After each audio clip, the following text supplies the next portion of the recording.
안녕하세요. 전 30대 여성이고 늘 보기만 하다 이렇게 제 사연을 적어봅니다. 저는 어려서부터 가난함 속에 살아서 그런지 정말 악착같이 살았어요.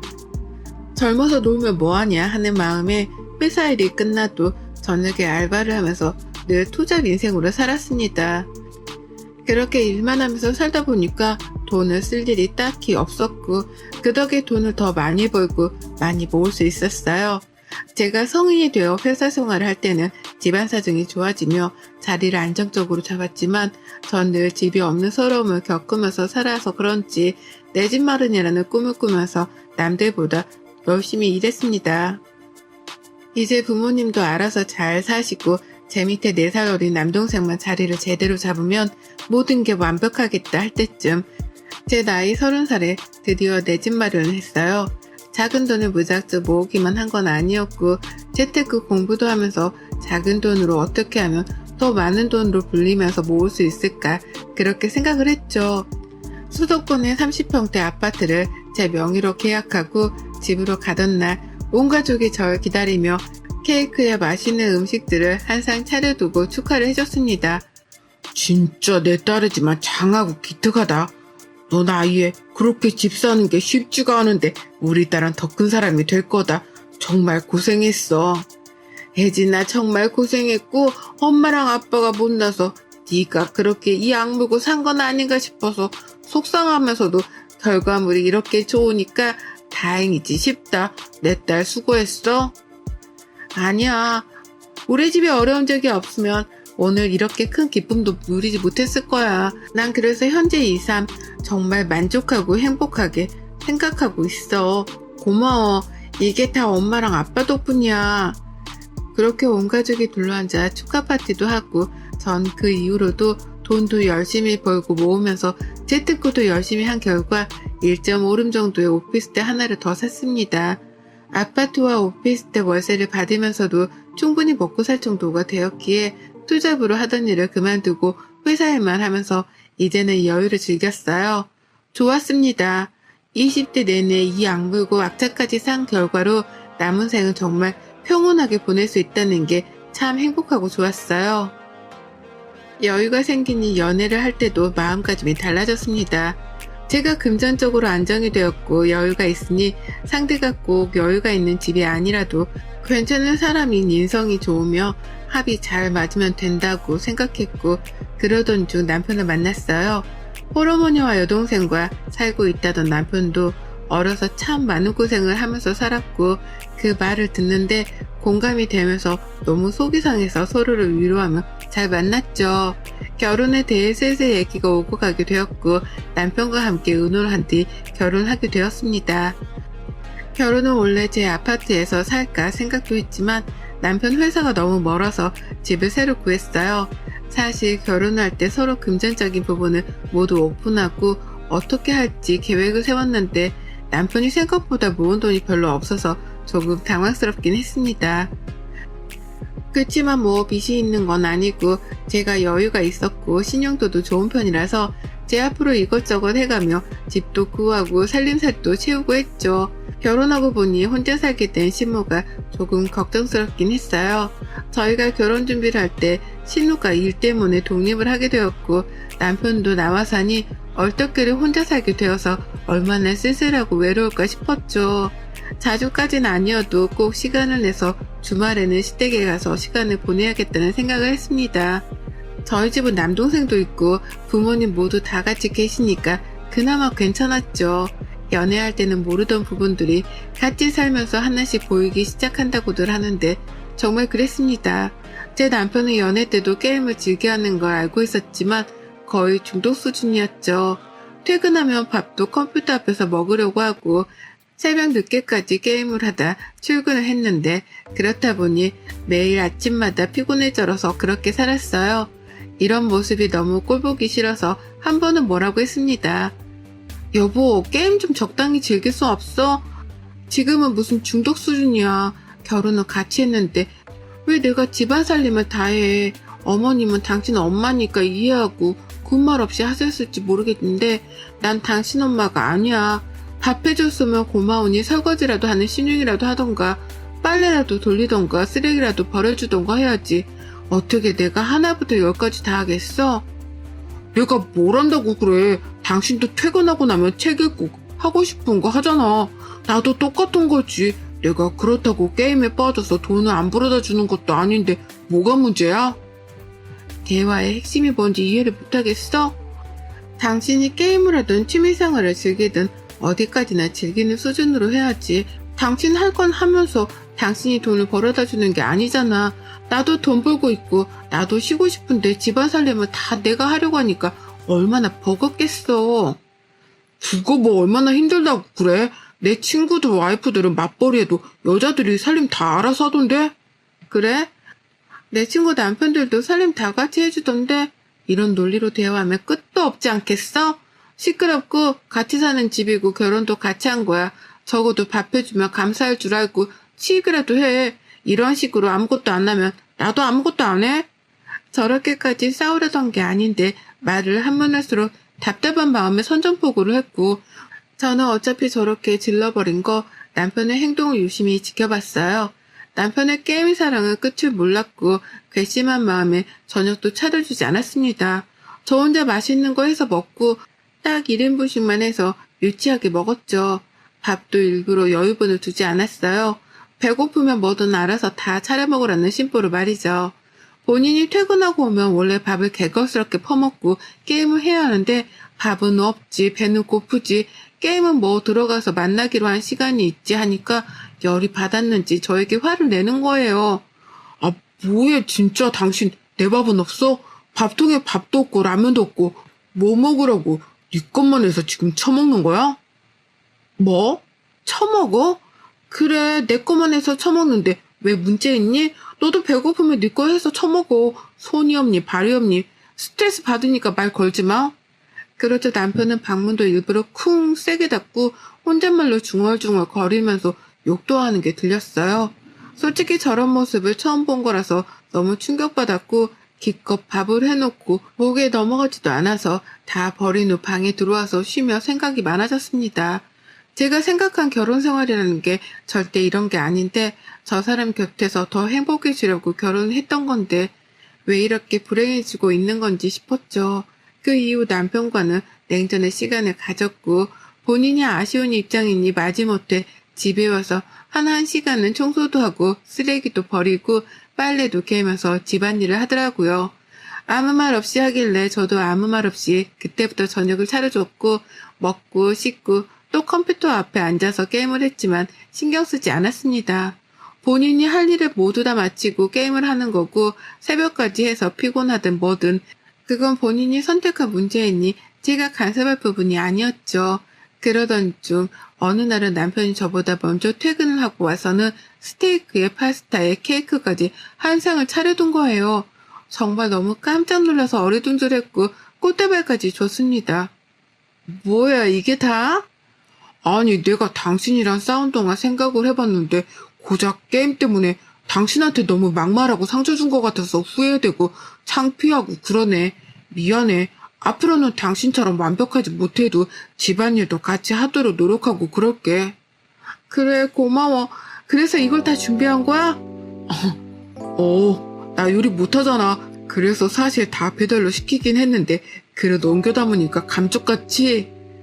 그렇게 기분 좋게 남편이랑 저녁을 먹었고 본인도 얼마나 미안하고 후회스러웠으면 이렇게 작은 이벤트를 해줄 생각을 했을까 싶었어요. 그날은 분위기 좋게 하루를 보냈고 바로 다음날 충격적인 말을 들었습니다. 혼자 살던 시모가 지인에게 사기를 당해서 자가였던 그 집이 홀랑 넘어가게 생긴 상황인데 이걸 남편에게 끝까지 숨기다가 빚도축 때문에 도저히 못 견디고 연락을 한 모양이더라고요. 한마디로 사기당해서 알거지가 된 시모가 갈 곳이 없어져 저희 집으로 모시고 와야 하는 상황인데 저랑 싸운 상태고 사이가 좋지 않으니 눈치가 보였겠죠. 여보, 지금 우리 집이 발칵 뒤집혀서 진짜 어떻게 해야 할지 모르겠는데 내가 알아보니까 우선은 집 경매로 넘어갔고 엄마 모시고 나와야 해. 그렇게라도 해야 어느 정도 정리가 되더라고. 그리고 내가 대출받아서 2천 정도만 막으면 괜찮은 상황이거든.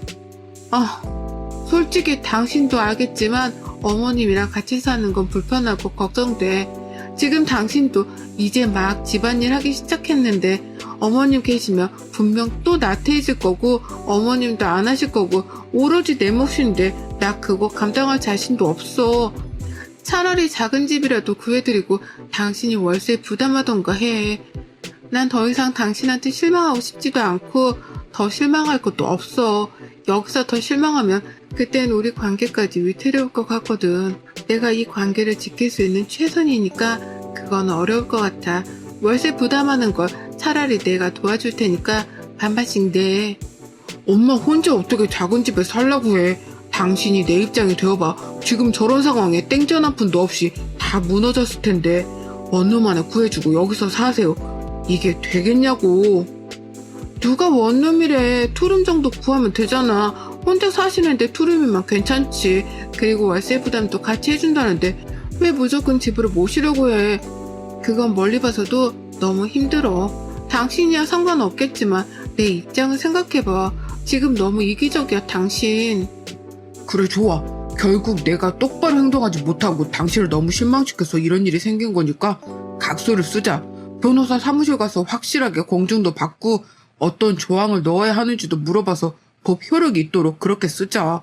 내가 가사 일에 똑바로 돕지 않으면 어떻게 할 건지 등등 다 쓰자. 진짜 미안한데 여보, 딱 1년만 눈 감아줘. 1년 뒤면 승아도 다시 엄마랑 합칠 수 있으니까 그때까지 나도 돈 좀 더 모으고 그렇게 엄마랑 따로 살 수 있게 준비 좀 하게. 남편의 말을 듣고 너무 싫었지만 어쩌겠어요. 제가 더 완강하게 싫다고 할 수도 없었고 남편 말대로 각서를 작성했습니다. 법의 효력이 발생할 수 있도록 조항을 그대로 넣어서 단어 하나하나까지 꼼꼼하게 말이죠. 이 각서의 내용은 가사일을 돕지 아니할 시, 혼인 파탄의 사유가 발생할 시 등의 내용을 세세하게 다 A시까지 적었고 그렇게 될 경우 집부터 가구까지 모두 다 제 재산이며 애초에 이혼할 경우 재산을 모두 포기한다는 내용으로 작성했어요.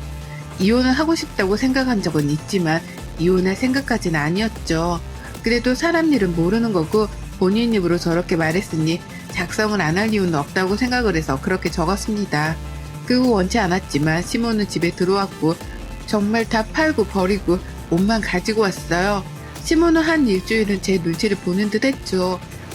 뭔가 제가 있을 때는 소파에도 편안히 안 계셨고 그래서 제가 다 불편했는데 딱 일주일 저렇게 눈치를 보며 행동을 조심조심 하더니만 남편과 시모가 짝이라도 한 듯 어느 날부터인가 행동이 달라졌어요.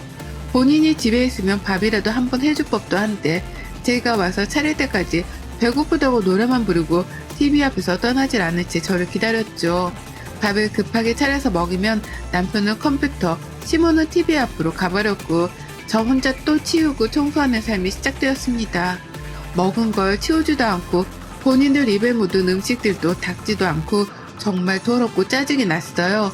뭘 또 그렇게 질질 흘리면서 먹는지 국물이며 반찬이며 둘이 밥 먹고 일어선 자리는 보면 인상이 확 찌푸려질 정도로 더러웠습니다. 위생개념도 없고 그냥 양심도 없는 저들 때문에 폭발할 것 같았지만 그래도 시모인데 참자 했던 것 같아요. 시모는 제게 뻔뻔하게 참 이것저것 잘 시켰습니다. 예, 너는 할 줄 아는 요리가 정해져 있는 게냐? 매번 어쩜 똑같은 밥만 주는 것 같다. 지겹다 지겨워. 내일은 밥하지 말고 찜닭이나 시켜 먹자. 먹고 싶으니까. 그리고 내 방 공기가 너무 건조한 것 같으니까 가습기도 하나 좀 사줘라. 안고 자는 긴 베개 그것도 하나 좀 사주고 쿠팡으로 시켜 내일 바로 오게. 아, 어머님 근데 음식도 잘하시는데 좀 해주시면 안 되나요? 제가 혼자서 어머님 아침 점심까지 신경 쓰는 게 보통 일이 아니어서요.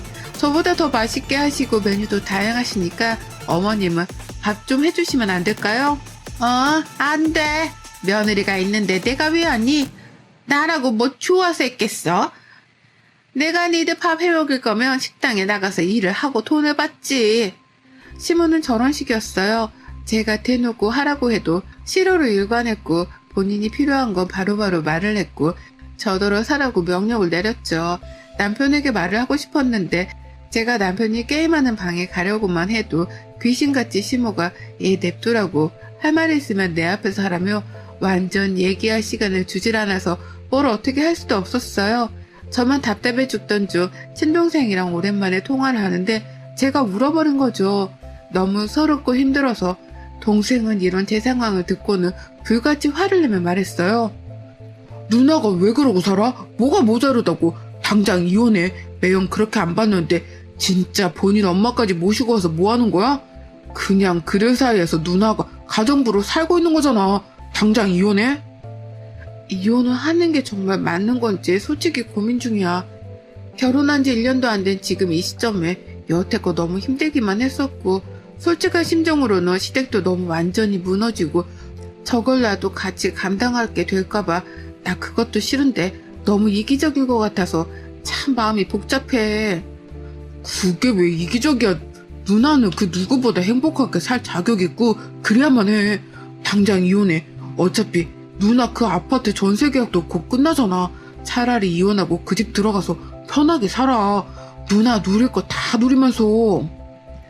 동생과 대화하려고 마음이 많이 복잡했던 날 집을 가보니 노래를 부르던 찜닭을 둘이 먹고 있더군요. 저는 씻고 나와서 먹겠다 하고 씻고 나왔는데 다 먹고 또 그대로 뒀죠. 본인들이 먹으면서 쓴 휴지들까지 다 말입니다. 찜닭을 열어보니 먹고 남은 반찬들을 다 부어뒀길래 물어봤어요. 이거 너무 많이 남았는데 저 먹고 치우시지 왜 버리셨어요? 저도 저녁 안 먹었는데. 너 먹으라고 둔 거잖냐? 너 씻고 먹는다고 해서. 네? 저걸 지금 저 먹으라고 뒀다고요? 반찬 다 부어두시고? 아니 어차피 먹을 거니까 편하게 먹으라고 둔 건데 뭐가 또 불만이니? 너는 가만 보면 내가 뭐 하기만 하면 난리를 치더라. 우리 집은 늘 이렇게 먹었어. 저는 저를 괴롭히고 싶어서 저렇게 둔 줄 알았더니 진짜 진지하게 어차피 먹을 거라면서 저렇게 두신 게 맞았습니다. 진짜 이걸 사는 방식이라고 해야 하는지 모르겠지만 이런 건 이미 습관으로 몸에 배어있기 때문에 바꾸기가 정말 힘들잖아요. 더럽고 싫었습니다. 저도 모르게 이혼 준비를 마음속으로 한 건지 전세 계약이 만료되는 세입자에게 미리 연락을 해줬어요. 연장은 어려우니 이사 준비하시라고 말이죠. 실거주 목적이라고 말씀도 드리고 최대한 기간은 사정을 봐주며 조율하기로 했습니다. 너무 힘겨운 마음에 남편에게 시부가 있든 없든 말한 적이 있어요. 컴퓨터 방에 가서 문을 닫고 말을 했죠. 당신 각자 쓴 거 잊었어? 나랑 이혼이라도 할 생각으로 이러고 사는 거야 지금? 당신 엄마까지 모시고 와서 이게 뭐 하는 거야? 내가 가정부야? 말 좀 해봐. 아 여보 지금 게임하잖아 안 보여? 당신 소리 지르고 뭐라고 하는 거 여기 사람들 다 들려. 그니까 조용 좀 하고 나가. 네가 인간이냐? 그 나이 먹고 게임에 빠져서 지 마누라 가정부로 두고 지 엄마랑 둘이 컴퓨터에 TV에 번갈아 가면서 그렇게 살고 싶니? 당신 지금 빚에 허덕이고 있잖아. 그럼 나가서 돈이라도 더 벌 생각을 해야지. 회사만 다니면 그게 끝이야? 이 한심한 인간아. 딱 거기까지만 해라. 한마디만 더 하면 안 참는다. 네가 뭔데 참고 말고야. 한심한 게 존심만 있어가지고 딱 말하는데 나 또한 여기까지야? 더는 못하니까 행동 똑바로 해. 안 그러면 너랑 나랑 끝이야. 남편에게 말을 했고 문을 열고 나가자 시모는 저에게 막 뭐라고 했죠. 너는 내가 지금 이 꼴로 있으니까 네 남편도 우습고 나도 우습지? 어디서 못될 것만 배워서는 네가 돈 좀 있다고 사람 무시해도 되는 거냐? 어머님도 저한테 함부로 말씀하지 마세요. 집도 뭣도 없이 맨몸으로 쫓겨나신 어머님 거두고 있는 게 저인데 고맙지도 않으세요? 저 같으면 고맙고 눈치 보여서 낮 시간에 청소라도 할 것 같은데 양심에 털이 난 건지 참. 어머님도 그렇고 저 사람도 그렇고 양심이라고는 눈꼽만큼도 없네요.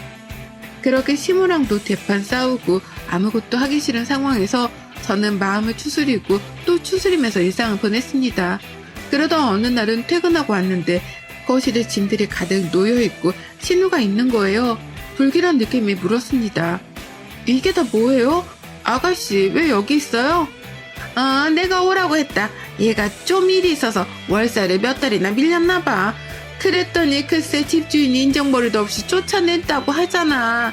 그래서 어쩌겠냐. 지 오빠랑 내가 여기 있고 우리 집이 여기니까 일로 오라고 했지. 나랑 방은 같이 쓸 거니까 신경 쓰지 마라. 저는 폭발했고 도저히 이 생활을 하고 싶지 않았습니다. 악에 받쳐서 질렀어요. 대체 지금 뭐 떠나는 거야? 여기가 왜 당신네들 집이야?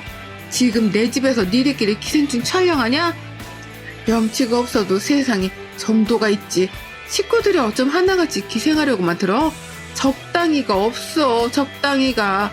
아무것도 안 하고 놀고 먹는 한량처럼 지내는 주제에 진짜 니들은 사람도 아니다. 내가 딱 말하는데 바로 내일 니들 짐 사람 불러서 싹 집 앞에 던져둘 거야. 그거 가져가든 말든 알아서 하고. 다들 내 집에서 꺼져. 이게 어디서 막말이야? 너 죽고 싶어? 하면서 제 뺨을 치려고 하길래 맞고 제가 뺨을 쳤어요. 감히 누구한테 손을 올려? 기생하는 주제에 찍소리도 하지 말고 네 딸이랑 아들 데리고 내 집에서 꺼져. 우리 집에서 기생충은 필요 없으니까. 이렇게 싸우는데도 방에서 컴퓨터만 하고 있는 남편에게 또 열이 받아서 컴퓨터 방에 가서 모니터와 본체를 집어들고 던져서 부셨습니다. 그 후 이 기생충들을 모두 내쫓았고 당장 어디로 가라는 거냐며 난리를 쳤지만 인터폰도 꺼두고 무시했죠. 급하게 회사의 사정을 대충 말하고 휴가를 냈고 저는 사람을 불러서 저들의 짐이라고 해봤자 옷밖에 없으니 그걸 다 쓰레기장 앞에 가져다 놨고 문자했어요. 니들 짐 쓰레기장 앞에 있으니까 가져갈 거면 빨리 가져가. 경비 아저씨한테 양해 구했고 자정 넘으면 버리신다고 했어. 절차대로 이혼을 진행했고 그 각서도 함께 제출했어요. 굳이 제출하지 않아도 재산 분할을 할 거리가 없어서 손해 하나 보지 않고 이혼하게 되었습니다. 이혼 후 저는 제 아파트에 들어가서 살고 있는데 정말 이게 사는 거지 싶게끔 삶의 질이 완전히 달라진 거 있죠? 하루하루 너무 행복하게 살고 있는 요즘이고 진작에 이혼할 걸 왜 참았나 싶어요. 어쩌면 제가 연애 때 너무 사랑했던 그 사람의 모습이 돌아오지 않을까 하는 착각에 기다림을 했던 것 같습니다. 여러분의 생각은 댓글로 남겨주세요. 오늘도 시청해주셔서 정말 감사합니다.